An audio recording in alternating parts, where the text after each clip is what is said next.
Guys मैं उंगली दिखा देती हूँ। आज की इस वीडियो में आपको बताऊंगी क्या मालिनी वाकई में इमली को सारी सच्चाई बता देगी और यहाँ इमली को ओपन चैलेंज दे देगी या फिर यहाँ मालिनी कुछ और करती है, यानी कि मालिनी की कोई नई चाल होती है और ये चाल इमली को किस तरीके से पता चलेगी। और सबसे बड़ी बात तो ये कि मीठी दिल्ली क्या लेने आई है, तो इन सभी चीजों की जानकारी मैं आपको दूंगी आज की इस वीडियो में। उसी के साथ अगर आपने अभी तक चैनल को सब्सक्राइब नहीं किया फटाफट से जाकर चैनल को सब्सक्राइब कर दीजिए। फिलहाल के लिए बिना किसी देरी के शुरू करते हैं आज की वीडियो। तो आप देखोगे कि मालिनी यहाँ पर आदित्य और इमली से कहती है कि देखो अगर तुम दोनों को मैं पसंद नहीं हूँ तो मैं अभी यहाँ से चली जाती हूँ, ना रहेगा बांस और ना बजेगी बांसुरी और मैं यहाँ घर छोड़कर जा रही हूँ। अभी सारी बात यानी कि बात बढ़ते हुए देख इमली मालिनी को हक कर लेती क्योंकि उसे पता है कि गुस्से में मालिनी कुछ भी कह सकती है। अब मालिनी का ये गुस्सा थोड़ा सा अलग जरूर है, तो आदित्य समझ जाता है कि बहन बहन को समझा दे कि मेरा यहाँ कोई रोल नहीं है और वो वहां से चला जाता है। अब यहाँ इमली मालिनी को समझाने की कोशिश करती कहती है कि हमें आप पर पूरा भरोसा है और ना ही हम आप पर शक करें। अगर बात सिर्फ इतनी है मालिनी दीदी, आपने हमसे बोला जिन कपड़ों में उन कपड़ों में हम पार्टी में चले गए बिना ये सोचे कि हम कैसे लग रहे हैं और ना ही हमने यहाँ पर खुद को कांच में यानी कि आईने में देखने की कोशिश की। तो यहाँ हम आप पर इतना ज्यादा भरोसा करते हैं और आप हमारे भरोसे को कभी तोड़िएगा मत, यानी कि ये सारी चीजें इमली यहाँ कह देती है। तो मालिनी को यहाँ पता चल जाता है कि वाकई में लोगों को शक तो हो चुका है मेरे ऊपर, अब यहाँ मुझे हर कदम पर फूक फूक कर रखना होगा। इमली ये जो सारी बातें मालिनी से कहती है बहुत ज्यादा इमोशनल होती है।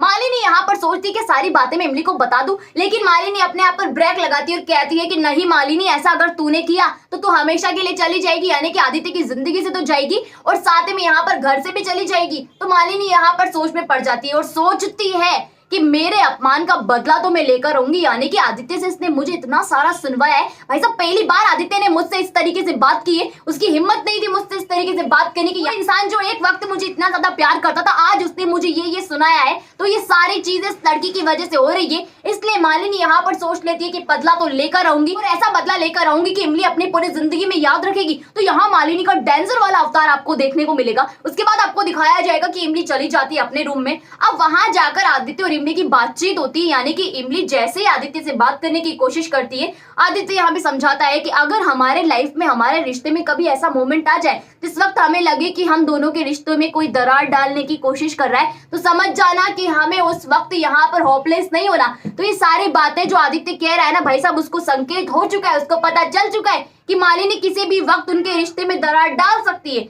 इसलिए यहाँ पर वो ये सारी चीजें इमली से कह रहा है, पहले ही भूमिका बांध रहा है, यानी कि कल को कोई भी परेशानी आ जाए तो भाई साहब उससे निकला जा सके। तो यहाँ आदित्य और इमली की प्यारी सी बातचीत आपको दिखाई जाएगी जिसमें आपको उनकी बहुत ज्यादा प्यारी म्यूचुअल अंडरस्टैंडिंग देखने को मिलेगी। उसके बाद आपको दिखाया जाएगा कि भाई साहब यहाँ निशांत ने सभी को बता दिया है, पार्टी में अनाउंस कर दिया था कि उसकी बीवी ऑस्ट्रेलिया जा रही है। तो ये सारी चीजें सभी घर वालों को पता है। अब जब पल्लवी जा रही होती तो सभी घर वाले इकट्ठे होते हैं और एक एक करके पल्लवी को कहते हैं कि अपना ध्यान रखना, अपना ख्याल रखना। भाई साहब यहाँ पर घर का जब कोई सदस्य जाता है ना बाहर तो सभी लोग यहाँ पर जिस तरीके से केयर करते हैं, जिस तरीके से यहाँ पर कहने की कोशिश करते हैं, अपना प्यार उससे व्यक्त करते हैं, तो वो सारी चीजें यहाँ पर आपको देखने को मिलेगी। पल्लवी भी बेचारी यहाँ पर सेंटी हो जाती है, सभी घर वालों से कहती है और बताती कि वो कितना प्यार करती है और कितना ज्यादा सभी को मिस करेगी। उसके बाद आपको दिखाया जाएगा भयंकर ट्विस्ट, यानी कि भाई साहब मालिनी यहाँ पर सोच लेती कि अब की बार तो ऐसी चाल चलनी है जिस चाल से यहाँ पर इमली क्या उसके साथ पीढ़ियां भी नहीं निकल पाए। अब इस बार मालिनी यहाँ पर कुछ बड़ा करने की तैयारी में। अब मालिनी यहाँ पर क्या बड़ा करेगी, तो मालिनी यहाँ पर सोच लेती है कि अब की बार चाल चलूंगी, मगर इस बार मोहरा खुद को नहीं बनाऊंगी बल्कि उस इंसान को बनाऊंगी जिस पर यहाँ कोई भी कुछ कह नहीं सके। यानी कि भाई साहब अपर्णा को इस्तेमाल करती है और अपर्णा के थ्रू इमली और आदित्य के बीच में दरार डालने की कोशिश करती है और यहाँ मोहरा बना लेती है अपर्णा को। फिर कमाल की चीज ये है कि अपर्णा को पता नहीं चलता कि वो मालिनी का मोहरा बन रखी है। बेचारे यहाँ पर जोश ही जोश में ये सोचती है कि मालिनी मेरी बहू है, यहाँ इमली को घर से बाहर निकालना है और यहाँ मालिनी के सपोर्ट में खड़ी होती है। मगर मालिनी उसके लिए एक बहुत बड़ी खाई खोद रही है जिसमें यहाँ धीरे धीरे देखते ही देखते मालिनी और अपर्णा दोनों गिर जाएगी। अब भाई साहब कैसे गिरेगी, तो मीठी यहाँ पहुंची है दिल्ली। जी हाँ भाई साहब, यहाँ पर अपनी बेटी का दर्द उससे बर्दाश्त नहीं हुआ और वो दिल्ली आ गई। मीठी एक माँ ठहरी और माँ को पता चल जाता है कि उसके बच्चे के दिल में क्या चल रहा है, यानी कि वो कौन सी नई परेशानियों से जूझ रहा है। तो यहाँ मीठी आ जाती है दिल्ली और अपनी बेटी को सपोर्ट करने पहुंच जाती है।